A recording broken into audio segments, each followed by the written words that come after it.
Hi, so in this video, we're going to talk about graphing parametric equations.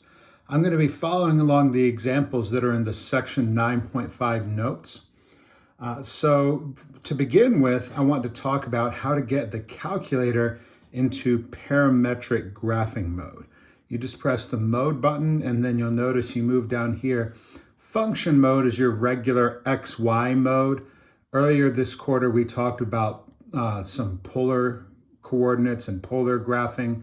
Right now, we're going to be focused on parametric equations. Okay.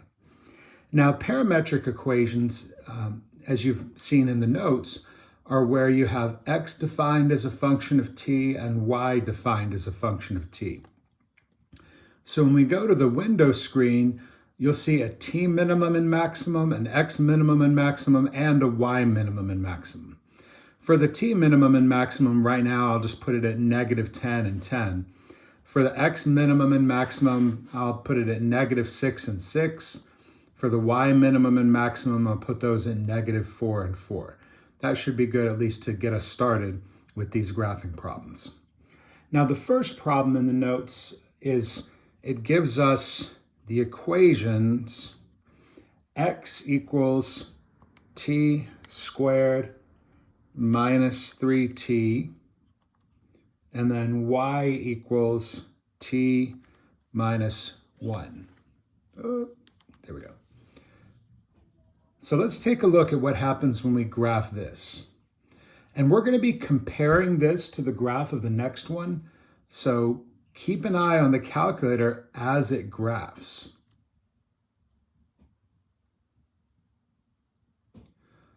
So you notice it starts down here and it moves relatively slowly around to there.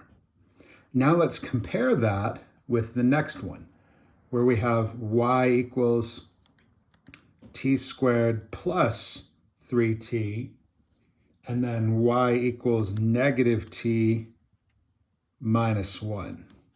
And let's see what that looks like. It's also moving relatively slowly, but this time it started up here and went down here. It's the exact same final graph.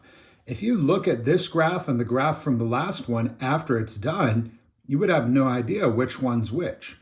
But by using parametric equations, we're able to determine if we're starting here and going this way or starting here and going this way.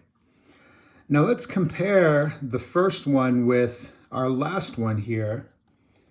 And you know what? To make the comparison easier, let's go ahead and graph that first one again. T squared minus 3t and t minus 1. Now, carefully watch the calculator as it graphs this.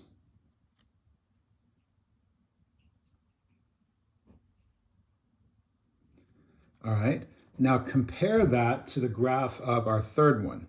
4t squared minus 6t. Oops, got too much stuff here.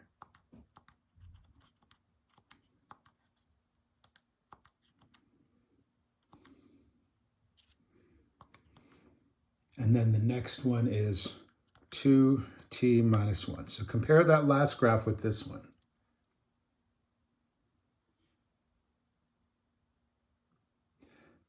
It's hard to tell if you don't graph them one right after the other one. My slowdown there messed things up. But this one followed the same path, the same direction, but it was actually a lot faster than the first one. So that's our difference there. Oh, shoot, my computer turned off. So not only can parametric equations show you which direction you're moving on a graph, they can show you how fast you're moving in that direction. Sometimes you might even reverse direction in the middle of the graph. You might go here, then back here, then here, then back here, then here, then back here, and then back. Parametric equations give you so much more information than just a final picture. By watching parametric graphs closely, you can see directions of movement and rates of movement. So let's look at a problem that's now at the bottom of the first page of the notes, where it says x equals cosine t, y equals sine of t, and t is greater than or equal to 0. So we go to our y equals. Let's go ahead and just clear out these. For x, we have cosine of t. For y, we have sine of t. Now, because it said t is greater than or equal to 0, I need to go back up to my window screen. I need to put 0 for the t minimum. And now let's press graph and watch as it graphs it.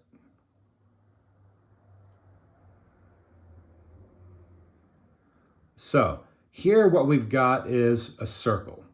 And the important thing is to notice it started here on the right side and went around in this direction. So that's something that's very important when you're graphing parametric equations, is to know where you start, and if there's an end, you also would want to note where it ends and indicate which direction it's moving around the graph. So now let's look at another one. Let's look at, from the top of the next page, it says x equals sine of t, y equals 2 minus cosine squared t. So for x, we have sine of t. For y, we have 2 minus, and to do cosine squared, you have to do cosine of t squared. And let's press graph and see what happens with that.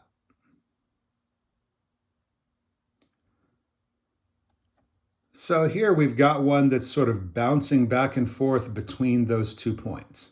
It's kind of part of a parabola bouncing back and forth between those two. So again, if we had just looked at this graph, we wouldn't have known, is it starting at a particular point? Where is it moving? By looking at the parametric equations, we can see that it keeps bouncing back and forth between those points. Now let's take a look at the one underneath that, where it says x equals secant t, y equals tangent squared of t, and 0 is less than or equal to t is less than pi over 2. So we go to y equals, for secant, we have to do 1 divided by cosine of t. And then for tangent squared, we have to do tangent of t squared. And then we go to the window screen. We need t minimum to be 0. The t maximum needs to be pi over 2. And let's press graph and see what happens. All right, so here we had something kind of like a line, or it's actually part of a parabola. It starts here and it moves in that direction. So again, you'll notice if you look at the parametric, or not the parametric, if you eliminate the parameter in the notes, you end up with 1 plus y equals x squared, which would actually be this entire parabola right here. But by looking at the parametric equations, we can see we don't want the entire parabola. We only want the part where you start here and move in this direction, like that. So that's, again, parametric equations give you a lot of information. Sometimes you don't want an entire graph, you only want part of a graph. And that's where the t part comes in, where it said 0 is less than or equal to t is less than pi over 2. So graphing parametric equations on the calculator shows you a lot of information. Let's take a look at the last problem from the 9.5 notes, where we have x equals 5 cosine of t, y equals 2 sine of t. And then it says 0 is less than or equal to t is less than or equal to pi. So we want 0 for the t minimum, pi for the t maximum. Now, when we did the eliminating the parameter in the notes, we ended up with x squared over 25 plus y squared over 4 equals 1.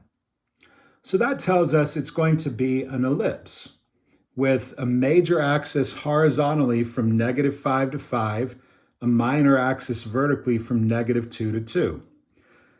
But let's take a look at this and look at the graph. So you can see here, because it said, excuse me, 0 is less than or equal to t is less than or equal to pi, we only ended up with the top part of the ellipse. And it's important to notice it's different. We started on the right and ended up on the left. We're not starting on the left and going this way. So when you're graphing in parametric equations, by restricting the values of t, we can see not only which part of the graph we want, but also which direction it's moving. And that's very important to think about when you're graphing in parametric equations.